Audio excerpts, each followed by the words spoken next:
It's Chanel. Hey, it's Chris. Welcome back to another episode of Same But Different. We're excited you're here. And in true SSBD fashion, we are going to open up with how we're feeling today. Today, Chanel, I am feeling blah, mainly coming from my gut. I'm having some challenges with my gut, but also in that, I'm also feeling really grateful because a younger version of myself would have never been present enough with my body to know that my gut is affecting my Mm. emotions. So I am grateful that I'm in a space where I'm connecting with my body, and it's blah. I actually really resonate with that. It is cloudy, it is overcast. I have like moody clouds over here today, and I just acknowledging how much that is impacting my mood. I'm already kind of woke up a little tired, and so that's really just not helping. It's like crawl back in the bed and start over weather, and can't really do that. But in the spirit of showing up with the blah and the wishing I could be back in bed, let's just get into today's episode. So uh for those of you joining us, hopefully not for the first time, but just in case, one of the things that led us to calling the podcast Same But Different is our cultural backgrounds. So we are my family's Jamaican, and My people are Puerto Rican, Boricua. so much extra on it. And so in just so many of our conversations, we realized that there were so many things that were very similar, the food, some of the experiences. And then today we wanted to talk about some of the culture and navigating that with immigrant parents and living in the South and all of the complexities. Jumping right in, growing up, I often got "what are you?" as a question, and younger self wasn't quite as cheeky and to the point of being like human, and so I just didn't know quite how to answer that question. But it boils down to my mom's British, my dad's Jamaican, my grandparents are Jamaican, and so just that complexity. But I love to tell people that, and I also hated telling people that, because the minute I said that, I got the "oh yeah man" and the Irie and like all the bad accents. And then depending on like what age and who I was talking to, it was like, "Oh, Bob Marley. We're not actually related. I mean, to the best of my knowledge." Or, "Oh, can you make me some curry chicken?" One, what does my family background have to do with your stomach, and why should I cook for you? Or, especially right around high school and college, it was like, "Oh, you know where to get the good weed." And it was like, what? Like, none of these are like my life experiences that I'm what? And so But do just you? I'm just kidding. I'm just kidding. no, actually I do not. I am the worst person to ask. I don't know squat. Look, that's so great. I Okay, wait. don't know Bob Marley either, in case you're wondering. I love it. So wait, I have a question. So okay, so your dad is Jamaican, like from Jamaica, Yeah, and your mom is British from Great Britain, London. Mhm. from London. Now, what's her heritage? So she's Jamaican. My Okay. grandparents are Jamaican. My dad is from the country, and my mom's from the city. Like their peoples. Yep. So even in that, it's like a very different experience. But also Jamaica's like that big, so it's not like terribly terribly different. But even just their experiences between them are very different. Like my mom's, Mhm. her family's Kingston Spanish Town. My dad's like St. Elizabeth, and so like just very different, but nonetheless Jamaican. Right. Also, the other question that I loved to get when I was younger is, there are Black people in England? Yes, there are Black people in England that were born there. In case anyone was wondering. Thankfully, I haven't gotten that in like the last 10 or 15 years, but growing up, that was a lot of that. Yeah. I can Oh, appreciate that from my side because I've definitely had those experiences where so my grandmother, both my parents are Puerto Rican. My father was born in Puerto Rico. My mom was born in Newark, New Jersey. So on my father's side, I'm first generation. With my grandmother on my mother's side, she is dark skinned. She's Afro Latina, and until she opened her mouth, you wouldn't know that she was Spanish. She has a really heavy accent, which I love. But most people assumed default that she was a black woman, especially in Newark, New Jersey. yeah. And as we were growing up, we would see this wide range of color in within our family, and a lot of people not believing that my grandmother's my grandmother, or we've had cousins that we've met that we had a hard time believing that they were family because they were super white, blonde hair, blue eyes, but they had thick accents and didn't speak a lick of English. And we're like, Yeah. what? Like, that's our family, you know? And for us, I'm like, he's white, you know, but, you know, obviously, right? Like, I fall in that category too, you know, but I had just enough melanin, right? To, as kids. I'm sorry. Isn't that crazy? You got like this much and you're like, no, my like 2 drops means that your 1 drop or half a drop doesn't qualify. Like, why do we do that? Right. Yeah, it's ingrained in our culture as a Culture. society. Hmm. Yeah.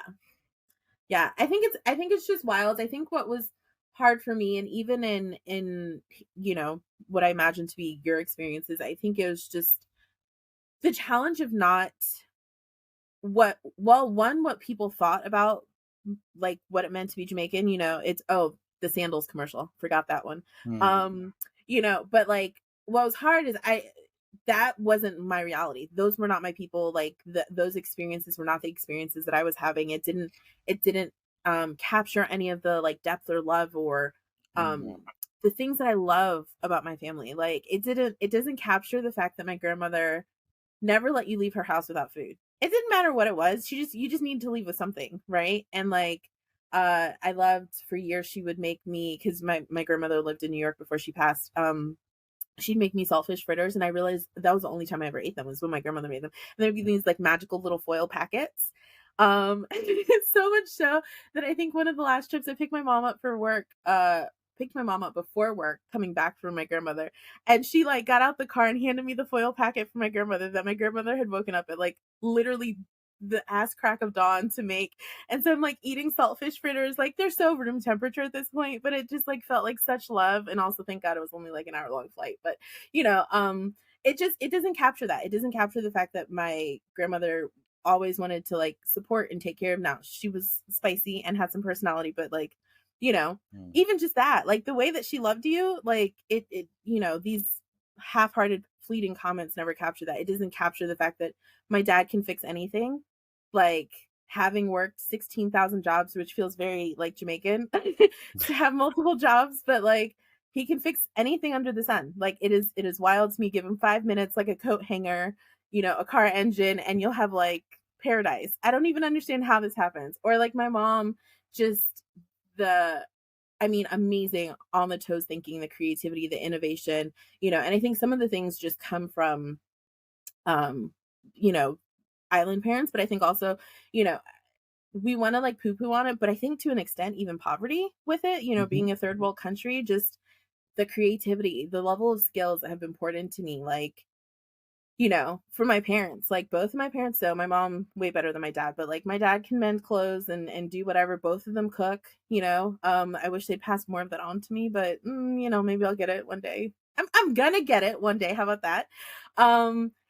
Just like my grandmother used to make wedding dresses and make wedding cakes, like with the delicate flowers and all, like so many skills, and that is when I know of like Jamaican culture, the complexity, the desire to have people around and feed people, and the level of skill and ingenuity, the creativity. And so to have it reduced to like, where to get the good weed, was like, I don't even want to talk to you. Like, you are not worthy, nor can you appreciate the magical, beautiful thing that is my family. Yeah, I love how you just did it. I love how you made a direct distinction between the stereotypes and the beautiful parts of what it means to be within a culture, right? Because culture, for me, the definition that I love about culture is a systemic way of life, right? Systematic, like this thing that you do over and over and over again. And you're talking about the beauty of your grandmother who never let you, leave without being fed, and feeding you with something that's deeply tied to her culture. Saltfish fritters, love it. So for us, those are called bacalaitos. In Spanish, that saltfish we say bacalao. And Mm, so, got it. so grew up with saltfish fritters too, seasoned, wonderful. Some one of favorite things. Usually for us, it was around holidays we got those things. So I definitely can appreciate that. But I just wanted to echo that, for me, as I hear you share your stories, you are making a beautiful distinction between the stereotype and what it means or looks like, it feels like, even the way you describe it, to be within that Jamaican culture. And the things that really resonated with you was those intentional acts of love, or things that made you feel loved or cared for, or, which a stereotype is called a stereotype for a reason, because you don't always feel, maybe as seen or heard to a depth perspective, Yeah. which is what I'm getting from what you're sharing. Yeah, I mean, the intention is a split second, decision to help you navigate unknown circumstances, but I think it's just it's really limiting and it's really hard, and I don't think, I what one of the positives that I will say that has come from this is because it was in a space, multiple layers to it, but like, because sharing that I was Jamaican, that my family's Jamaican, in a space where it didn't always feel um understood or supported or appreciated, it forced me to define what it is that it meant to be Jamaican for myself, in a way, like tying it to the music and the food and the culture and just the experiences and the way of life. And like, I mean, my family, and I think everybody thinks the best about their family, but like, looking at like my family, my aunts, uncles, like some of the hardest working people. Um, and that's just something that is core to who I am. Like, it is a core tenant belief that I have. And, in almost, not like in conversation, but even just to myself, to try to defend or understand why I was so offended by these like tropes of what it meant to be Jamaican, that it forced me to define what I loved about my culture more. And also helped me to think about when and how to share that with people, because Mhm. it is precious to me. And I'm definitely not nearly as fragile or protective about it, because I understand more that it's like a reflection of where the other person is. But my younger self just didn't even want to share, because I was like, you're not even gonna try to appreciate it or try to understand it. So I'm just, we're more than curry or jerk chicken. Like, you know what I mean? Yeah. Um, does that make sense? I mean, it makes complete sense, especially I just really like how you're sharing that perspective. As like, when I was younger, I wasn't as secure in what I know now around my culture and people's reflection or projection or idea of what a culture is really based on them and where they're at, maybe with culture, with understanding other people, with understanding a stereotype. I think that's something that's really resonates with me, especially growing up, because we did have a wide range of friends, and there were these experiences where, like, growing up in predominantly black and brown neighborhoods, the majority of my life, it just fit. It didn't matter if you were black coming into my family's home, like, we were always sharing culture and where we grew up. So they just got it. It's something you never had to like sit or explain.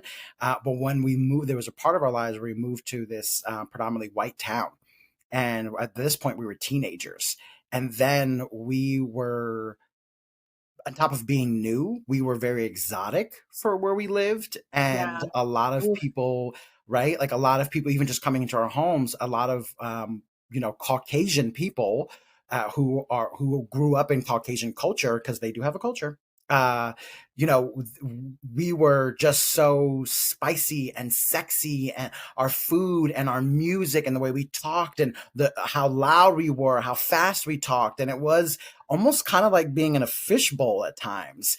And but then finding some space for their curiosity to be embraced, or sometimes just outright being shut down because it just came off as, Yeah. I think back then I would have just said, like, rude. I think I you make a very good point. So we're both originally from up north. Mm. My I was born in the Bronx, and you are from Jersey. Jersey. Um and I think I left much younger than you did, but I don't remember thinking about culture when I was in New York, because it was just a melting pot and everybody got along, and there were much more, like, my babysitter was Puerto Rican, and it was just like, it is what it is. It's the Bronx. Like, get in where you fit in, right? Like, Right. and then we moved to Florida, to like old Retirementville, Florida, where started my journey as the only or one of or in a sea of white people, and so Mm. being in class and there would be like, "Oh, you." I think that's where I literally started counting how many other people of color are there in a room. One, and one, great, or one of three, so Mm. start counting, and then that's where I think I became really self-conscious of the culture, of all of the things, of trying to explain because, you know, there's also this extra spotlight of like, why are you different? Like I remember my mom and I when I was younger, because also curly hair, right? So curly hair just confuses everybody. Like remember being in school and people pulling my hair in class, like it wasn't Mm. attached to my head. I can feel that. Like, yes, you are uncurling curl, but it's still attached to my head. So like explaining that, but I remember my mom and we got into it one day, one of the like many I was like, "Mom, I want hair that blows in the wind. Like, why doesn't my hair go in the wind?" And she's like, "Cuz your hair doesn't do that. Like, that's just not what your hair does." And she'd like, choose a hairstyle and, do the braids or twists or whatever. And she's like, "Look at the rest of your class. You notice that half of them have clips and barrettes in their hair now?" And I was like, I Mm. mean, oh. But like I was so busy trying to like lose my culture, lose my identity to assimilate and then come to realize you're sitting in a room where people and I mean it's not like they were doing it every day or trying to be me, but just like the fact that we could both see different options and entertain that. But I was so busy trying to not be me that all the strife and headache and watching straight hair blow in the wind. Like no, that's not what we do. Like you have curls and we're gonna embrace this. I remember begging her to perm my hair and she's like, "No, you're lazy, you're Mm. gonna be bald. You will look like Chris in the future."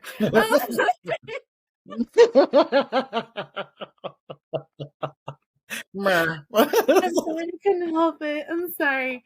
But just all of those things like embracing that and the culture and that goes with it. But not the culture, but the identity that goes with it as an Mm. extension, and very much understanding that my hair is both my parents' hair is really curly, different textures of it, and mine's like right in the middle. And so again, just those ways that like and it seems so simple to be talking about hair, but like the fact that your identity is affirmed in your parents, Yeah.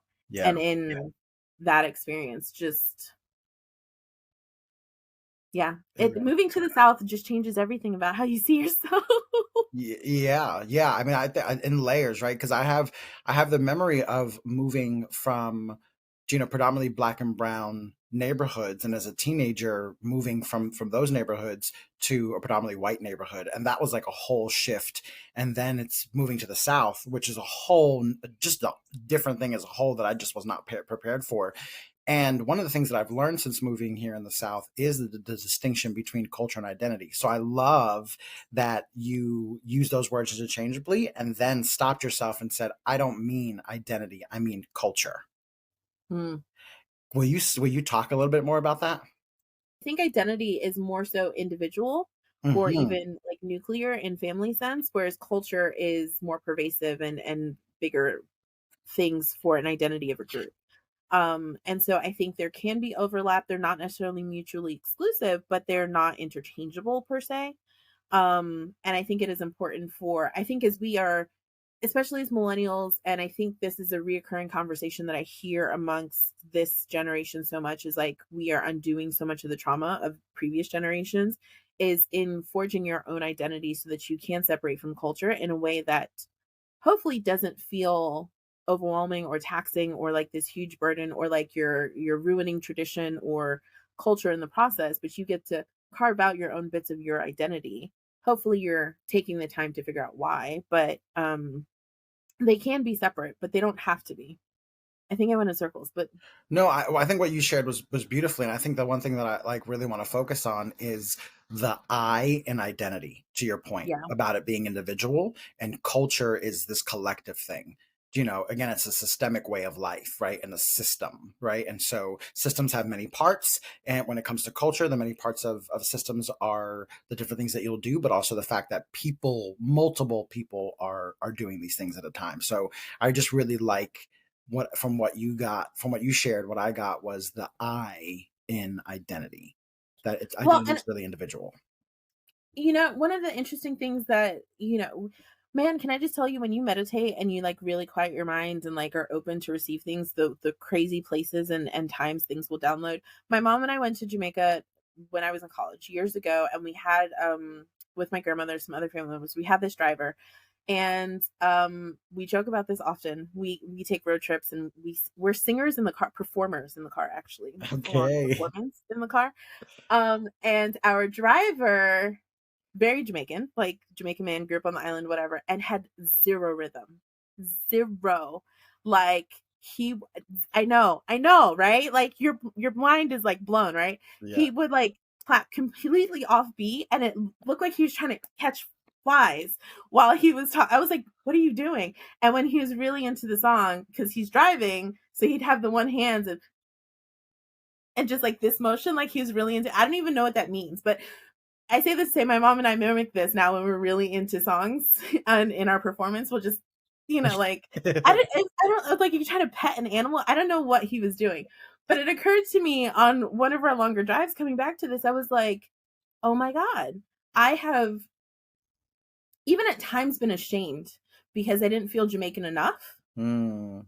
to like talk about being Jamaican, or quite frankly, even if people were to ask me questions that I could be prepared to answer them, like, do I know the history of Jamaica? Like, don't ask me years, but also don't ask me years about being in America either. And 16 something, or like at Right. somewhere around the time. That's all I've got for you, right?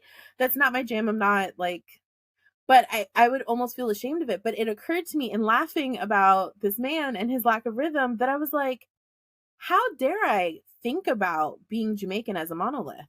To your Mm. point of like an identity versus a collective, there's still individual people within the collective. And yes, they're Jamaica's known for music and rhythm, dance hall, and all the things, but like they're very literally, and it you just block these things out.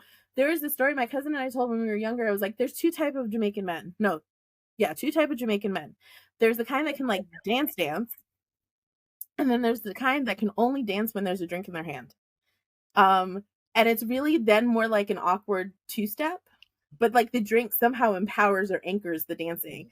And I was like, how did you forget that? Like, even when I was younger, Mm. I like, and the pressure that I put on myself to be Jamaican enough, or to feel enough of an identity or culture or whatever. And I'm like, how how much did I limit myself?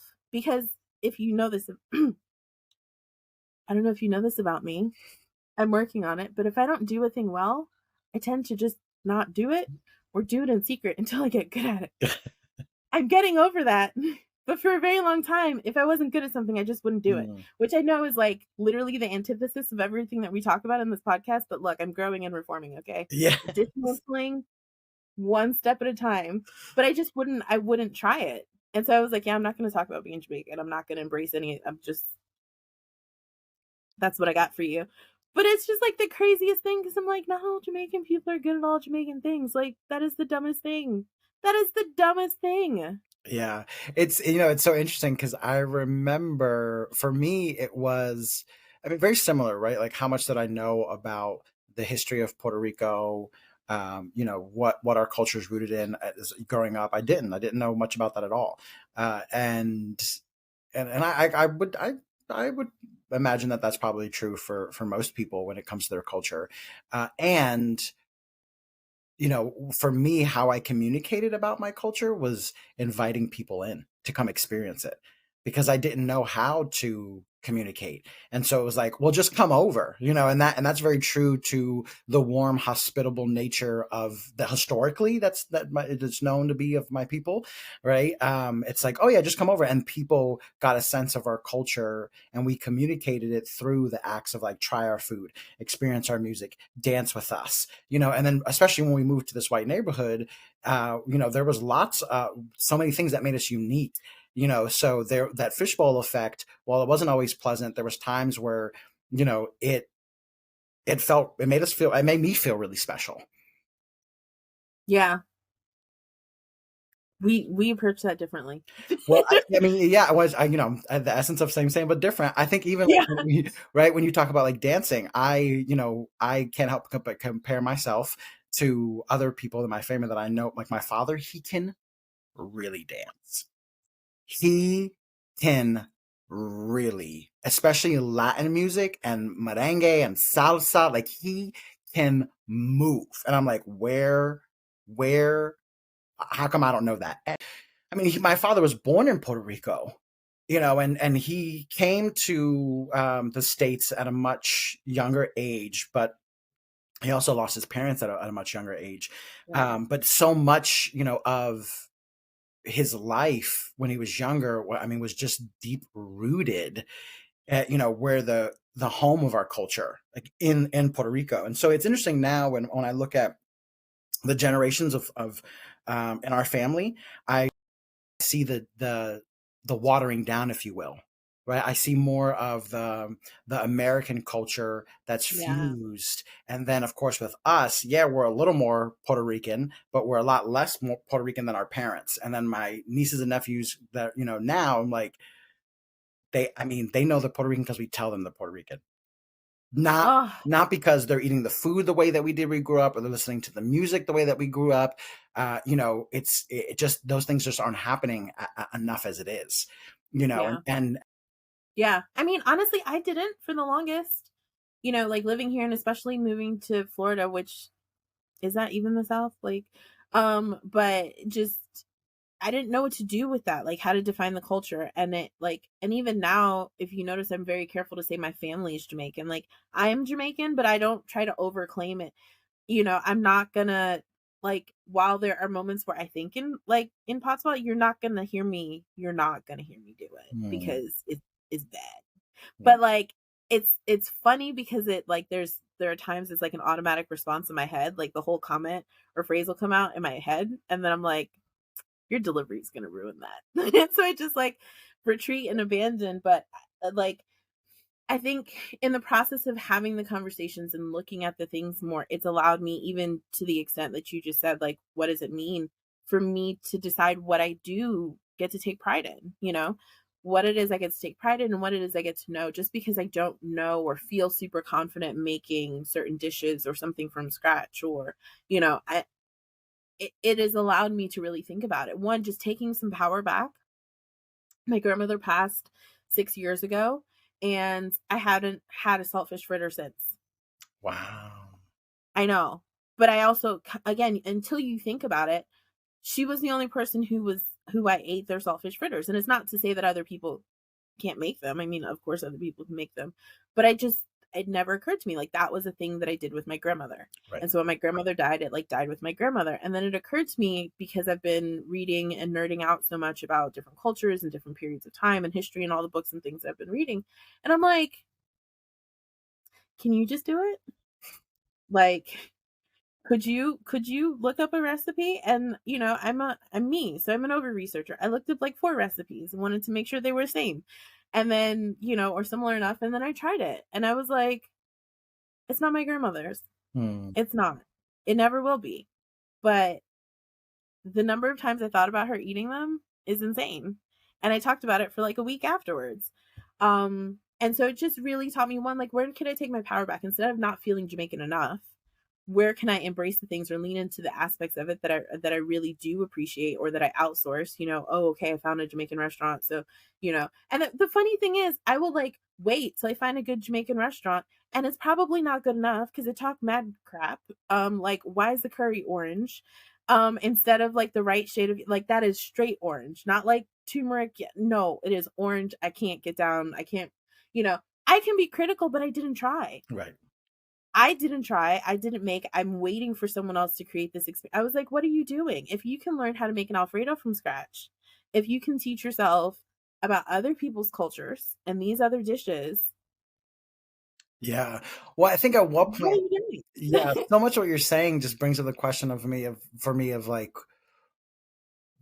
how, because of how we grow up, we become to a certain extent experts in assimilation, right? which Right. which for me, speaking for me and my experience, not even just my whole family, because assimilation was a generational thing. Like my grandmother, at the age of between 8 and 9, she got out of school, she started cleaning homes, and she moved to the States, to this idea of the American dream. And last episode, I talked about how my mom would make sure that we were super clean, and she ironed our clothes to the point she was, creasing our jeans, and the comb overs that I grew up with, right? And so all of that is assimilation. So whether we realize it or not, we become, assimilation experts, if you will. Yeah. Well, and I think it's just like anything else, you have to choose it, Mm, right? Like you have to choose your culture. It makes me think about like, one, how much are you choosing it, right? Like, do we understand, and to your point of a culture or time period of assimilation, like, did we always see pride in our own cultures? If and for different reasons, but like growing up and seeing it, did we see our parents have as much pride in being Jamaican, or were they, and survival and all of the things, were they focused on assimilating, so we emulated their assimilating and didn't value our culture as much? And so then it becomes, and I think back to our last episode, divided lives, code switching, living authentically, like, when do you get to bring your culture into various things? Like, your family was like, hey, everybody come over. My family, not quite as much. My dad has never met a stranger, and so he would probably invite everybody and their mama into the house and give them the shirt off their back. It's a whole thing. It's actually kind of a problem sometimes. Um, but like, it was come to the house, maybe not like eating and sharing all the meals and doing all the things, right? Like, it was just very different. But like, who are the gatekeepers to culture? And mm, like, to your culture, are you giving your power to others? I think it's really easy to rely on, especially when you don't necessarily live with them, to rely on aunts and uncles or even grandparents to like hold your culture. Like, in my family, my grandmother was known for her carrot juice, which I know people are like, carrot juice, this shit was delicious. yes. Delicious and not very healthy for you by the time you were done. Right. But it was so damn good. But like, it was very much a special occasion thing. Like, I learned to make it. She taught me how to make it. But because it's so fattening, we don't make it terribly often. But like, am I like is someone else holding my culture? Like, there's so many things that are tied to my grandmother. And like, obviously my mom, one year I was in college and was super homesick, and I was just like, I just want to be home. And she made everything. She made every dish. I was literally not even hungry for 3 days. So I'm not saying that like neither of my parents do this, but like, I think of my grandmother so much Mm, with like the culture. And so I've been challenging myself, in thinking about this and having like, what does it mean to study it? What does it mean to study and to understand the history? And yes, I'm a complete nerd. So yes, that means like the food. I've started following different people on Instagram and checking out blogs and looking for recipes, but it also means like, what is the history and what is this interesting economical state that is happening in this country? And I will say, having learned some tidbits about Puerto Rico, say the states, because it ain't the same. It it's is not the not the same. same. It's not the It is same. not the same No. in culture, in values, in economic treatment. Puerto Rico feels like the bald-headed stepchild of the United States. And Wonderful. so like, but to even understand that. So when you get here, but like understanding that history and the culture of it, right? Even in the assimilation, we think it's just, oh, get here and it's the American dream, especially in New York, you want to assimilate. But some of it is also like the perceptions of your country, Hmm. of your people, that are not representative of who you are, and so you want to separate yourself from that. And so literally then becomes survival, right? And like, yes, you can be proud. Two things can be true at the same time. You can be proud of your culture and also need to figure out how to feed your kids and keep a roof over the head and rent on the table. And again, that divided lives, and sometimes it is just a necessity. And the more that I have been reading, the more I understand that. Yeah. Yeah, I think that's so beautiful, because it goes back to what you're talking about, like the choice. Like, are you choosing your culture? Are you choosing to learn more? Even from what beyond what you were told. Yeah. It's really interesting. I recently read Caste by Isabel Wilkerson, and there's part of this that really sticks out for me.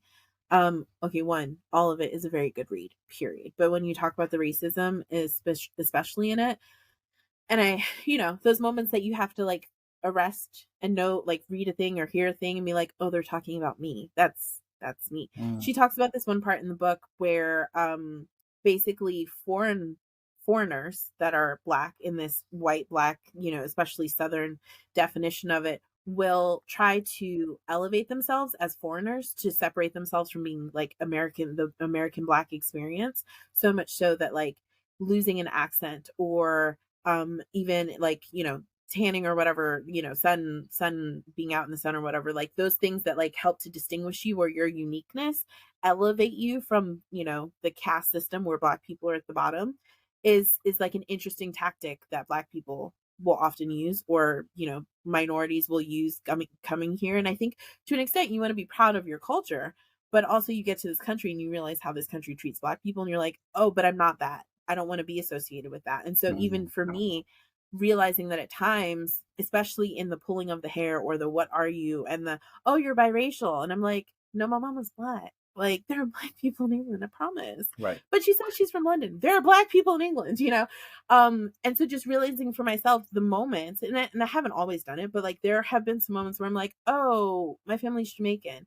And it's one, because it's true, but two, like it's a very different experience for me. Like I heard it repeatedly growing up. I don't know who raised them, but I know who raised you. My mama has like these catchphrases, and that superseded any race, any ethnicity, any heritage, Jamaican or not. What I said supersedes whatever identity you think you want to have today is me. And so that meant pushing myself and doing more and elevating above certain standards or certain stereotypes that may have been associated with one race or culture or whatever. Like it was above that. But just the moment you have to catch yourself and understand, again, even in the assimilation, what are the bigger systems at play, even bigger than like an economical thing. It's like the foundation of this country and racism and keeping people in their place and all the systems in play to do that. Interesting when we start to talk about culture and the layers you can get into it. And I'm wondering for you at this point in the conversation, how might you invite our listeners to start to embrace culture from their perspective, regardless of Latino or Black or white? How would you invite them to start a journey on discovering what culture means for them? One of the questions I actually feel prepared for this time. I think for me, the biggest thing, and like when we talk about starting, like I think the initial reaction is like, make a list, do this, do that. How do you switch, for me, how do you switch from fear to curiosity? How do you move from a static, non-growth oriented space to one that allows you to embrace, to endorse, or to welcome in more love from your culture, more context from your culture, to get curious about your culture or cultures, because I think even in this, in the getting curious, I realize there's a whole subset of intersectionality based on the history between, which obviously colonization between England and Jamaica, but that based on when my parents were born, that has a whole separate unique identity, and in that, so many people from Jamaica and, just the countries that Britain colonized were brought to England to do this work that nobody in England wanted to do. And so there's this influx, so much so that every time I hear it, it blows my mind that like one of the national dishes in England is curry. And I'm like, what? What? But even in that, just again, reading, right? And I think it starts with like, when I say research, and yes, I do mean like fact. But some of it's also playful. So one of the things I read this year was black cake, which is, if you've ever had the privilege of having a black cake, know that you are blessed, and it is a magical experience. But it's a work of fiction, but it talks about this connection between Jamaica and England, and even their fear and their identity, and keeping that even from their own family. And so when we talk about culture being passed down, there's just so many layers and complexity to it. And so what does it mean to be playful? And then on the other side of it, I read Spare by what's his last name? Prince Harry. I don't know that he has a last name. Does he have a last name? He has to, right? Whatever. Anyway, by Prince Great Harry. question. That's a great question. I'm like, I don't know. I don't know his last name. I mean, also like Prince Harry, do you need a last name? Which is also a whole thing that, the whole world knows that you don't have to have a last name. But anyway, so he's talking about just like the context of it. And so there are certain things and certain experiences that I couldn't even understand about my mother, about like the rigidity that she had around certain thoughts, and the respect of the queen and the monarch and like this thing. And I'm like, I don't know what you're talking about. Like, stop being such a weirdo. And she's like, you don't understand. And there were so many things in listening to his experience. I was like, oh, mama, I owe you an apology. My bad. Yeah. But he also talks about the Commonwealth countries, and so just getting playful with it, even starting there, but also like literally it's scrolling on Instagram and following people that like make Jamaican dishes. Like, I'm gonna, ooh, pray for me. I'm gonna try this one dish for Mother's Day. I don't know if it's gonna go well. It's one of the dishes that my grandfather makes my mother, or made my mom when she was younger, that she really loves. But in the same way that I didn't have saltfish, my mom didn't have this dish until my grandfather made it. So pray for me. Yes. And if you don't ever hear me talk about it again, don't ask questions because it didn't go well. I was gonna say we need photos so we can follow up on social media, cut this clip, and show people. Like I said, if you don't hear about it again, don't ask questions. Know that I'm trying. Ask me again in 2 weeks. I love it. But so just getting curious and like getting playful and embracing what that is and leaning into the parts that feel like love most. I think every culture has parts that don't feel great, but where do you start with the parts that you can embrace and lean into most? And then I think build up to the parts that don't feel great and ask questions. One of the best part of this experience has been going back and talking about these experiences with my mom, like, and having these conversations, and my dad to an extent, but my mom and I are the ones that like nitpick and go deep and do all the things. And she'd be like, oh yeah, and for her to like re-experience things, or think about things she hasn't thought about in years or forgot about or whatever, like how can that then become a glue that you both like, I don't know, refresh refresh your culture. I don't, that's not the right word, but like lean into it a bit more. And very especially between the two of us, it has been a really good way to remember my grandmother, to talk about these experiences, because I think, I don't know. It's just like 6 years in, I feel so much more like, I feel like I understand her so much more in this time than I did even when she passed or the years before that. But just, I think a little bit more life, and then understanding the culture and the layers and the history of the things. I'm like, oh, I see her more. Um, so yeah, I would say get curious and lean into the parts that feel like love. Yeah, I think that's really great, and even also the invitation to be playful around it. I think it's something I always love. It's a big lesson that when I embrace like my inner child, and one of the reasons why I love being around the young people in my life is they're a beautiful reminder of play. Because one of the things that doesn't really work for me as an adult is the adult perspective I have around some things, and how personal I might take things, or how serious. And I know if I'm taking things too personal or too serious, I am missing out on the opportunity to play, and I might be missing a message. There's actually this reel that I saw of this young black girl, and she is just spitting so much game, so much knowledge. She's super young. And at the end of it all, she says this one line, which I love, and it always sticks with me. So I might repeat this a lot on different episodes, but it's don't miss the message because you don't agree with the messenger. Think Yes. about like agreeability, right? You may not agree with not just what they're saying. You may not agree with what they look like, their age, their tone, there could be so many things that you would not agree about that person. And the message is the message, so Right. I think if I say that to say that if anyone's listening and they don't feel like they're connecting to this conversation around culture, I wouldn't allow any of that disagreeableness, if you will, to keep you from missing the message of like, what does it look like to be playful and curious around what your culture is? Because even if you don't think you have one, because culture is a systemic way of life. We all Yeah, have one. absolutely. What is, and I know we're at time, but I just want to ask this, what is one thing that you are incredibly proud of or love and would want other people to know about your culture? Beautiful, beautiful question. And I definitely want to echo that after I answer for you. This thing that I'm about to name is the thing that has even cost many of my people, my culture, their lives Mm, historically. And the thing that I love most about my culture is how warm, embracing, and hospitable we are as a people. I think that's one thing, no matter if you know a Puerto Rican from the north, a Puerto Rican from the south, a Puerto Rican from Puerto Rico, a Puerto Rican from somewhere else overseas. One of the things that's very consistent, even as I meet other Puerto Ricans, is this warmth and this hospitableness. And to your I point about even like your dad, like willing to give the shirt off your back. Once you, I say this all the time to people, once you get one of us in our family, you get all of us. We're just a unit, and that those family ties are really, really huge. And I'm aware that, you know, Taino people, which on my mother's side, my maternal grandmother, um, she had shared some stories about what it means to be Taino.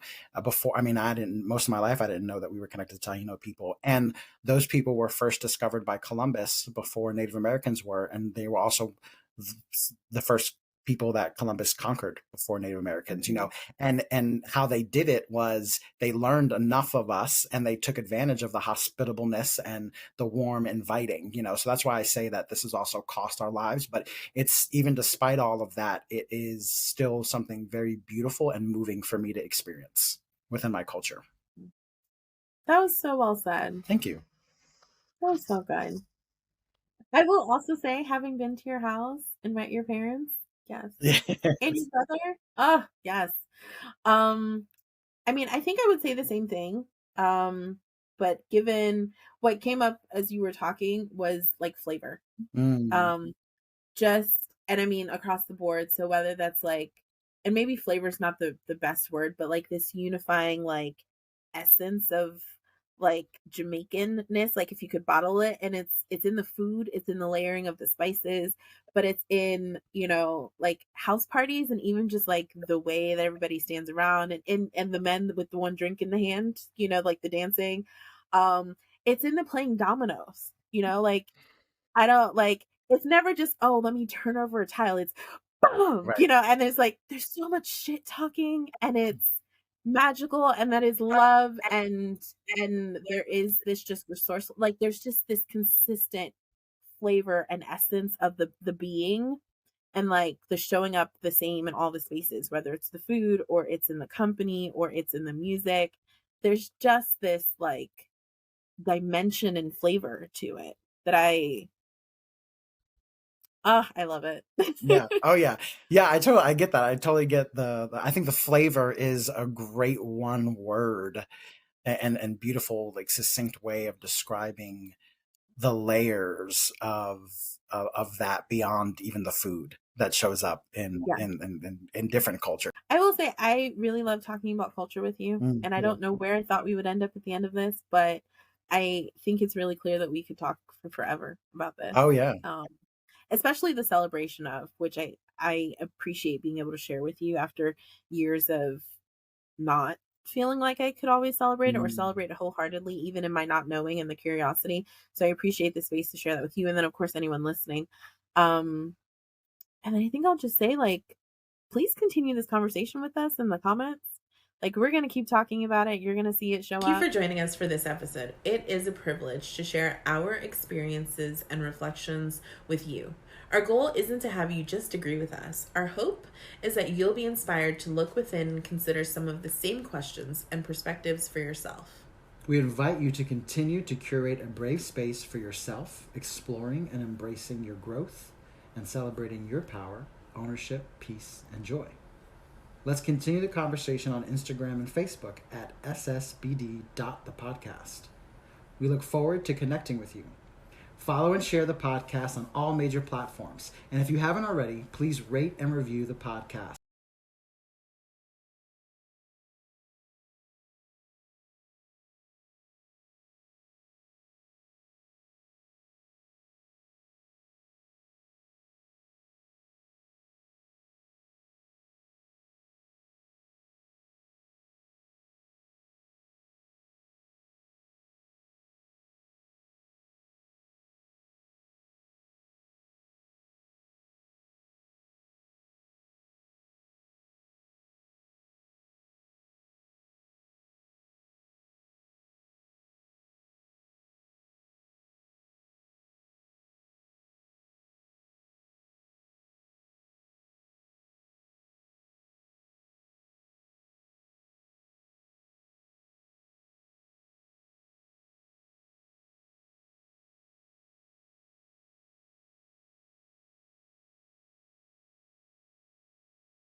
Thank you for joining us for this episode. It is a privilege to share our experiences and reflections with you. Our goal isn't to have you just agree with us. Our hope is that you'll be inspired to look within and consider some of the same questions and perspectives for yourself. We invite you to continue to curate a brave space for yourself, exploring and embracing your growth and celebrating your power, ownership, peace, and joy. Let's continue the conversation on Instagram and Facebook at ssbd.thepodcast. We look forward to connecting with you. Follow and share the podcast on all major platforms. And if you haven't already, please rate and review the podcast, as that helps us grow.